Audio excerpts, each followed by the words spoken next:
Good evening and welcome to Freedom is a Constant Struggle with your host, Kilu Nyasha. And scheduled guest was unable to appear, but with me in the studio is William Hammons, also known as LBD, who is a producer at KPOO Radio right here in San Francisco, 89.5 FM. And he has also been a television producer.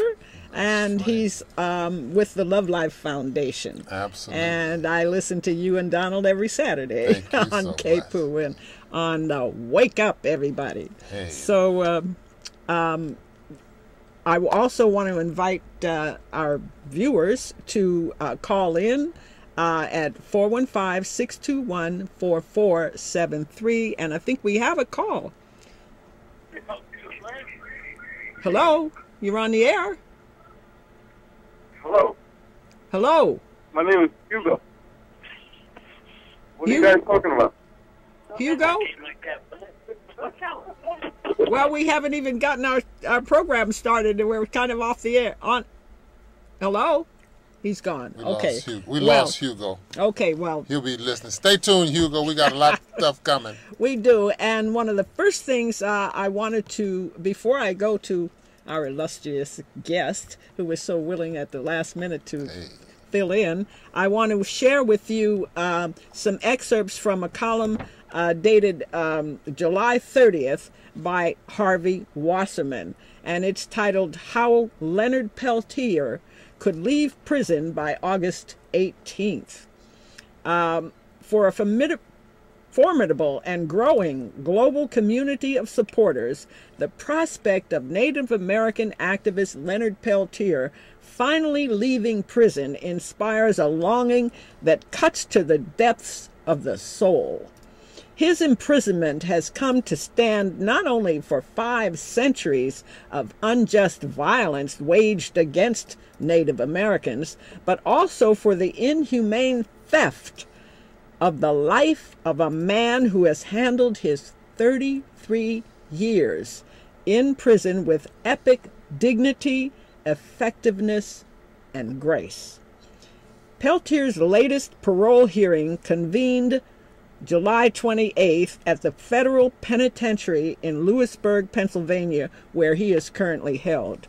The testimony was accompanied by thousands of letters with signees, including South African Bishop Desmond Tutu and actor Robert Redford, whose film Incident at Oglala is the definitive documentary.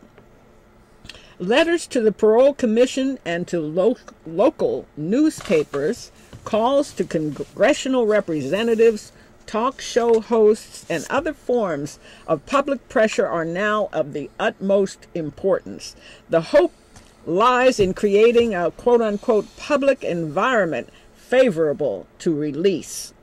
As Leonard Peltier approaches his 65th year, having spent half his life in prison, every day is now critical to lifting this burden from our collective souls. For more information, go to www.leonardpeltier.net. That's LeonardPeltier.net.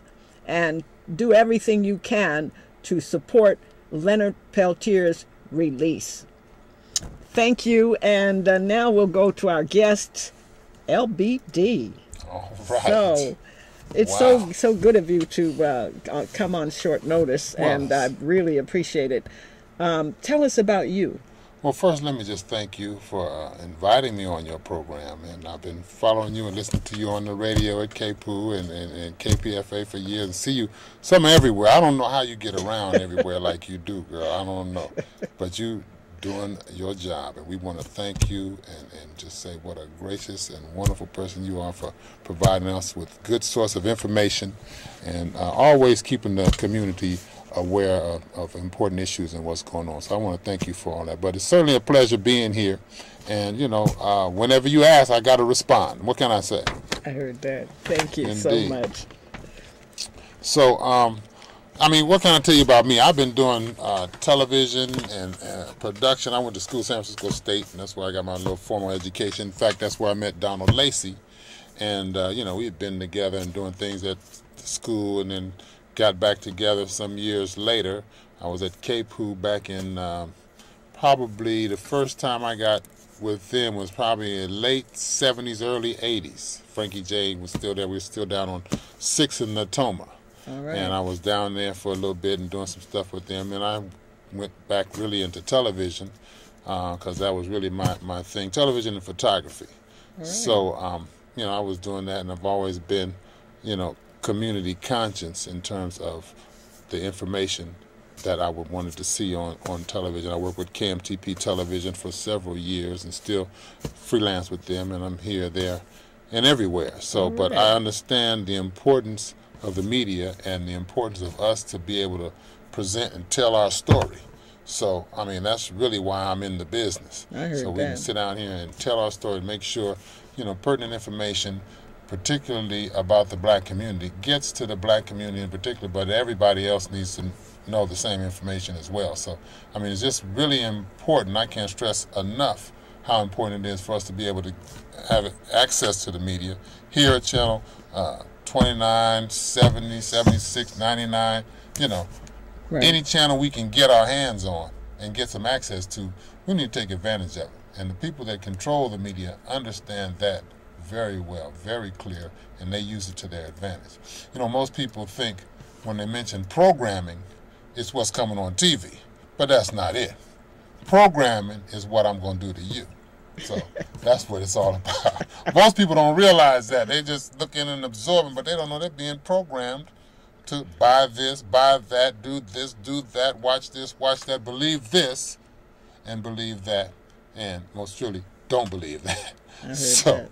You know, but here we are, you know, doing our version of, you know, CBS, 60 Minutes, whatever. But we, you know, we make it happen. Well, LBD, I also know that Donald Lacy lost his daughter tragically some time ago. She was a teenager. Yeah. And in the wake of her transition, he started, and I'm not sure, but you can fill me in if you were with him when he started it, the Love Life Foundation. And as I understand it, Love Life translates his daughter's name. Exactly. Talk about that. His daughter, Lacy, which is an Igbo Nigerian name, and it means love life. To love, the love of life in Igbo language. So he named his daughter that, and unfortunately 16 years after she was born, she was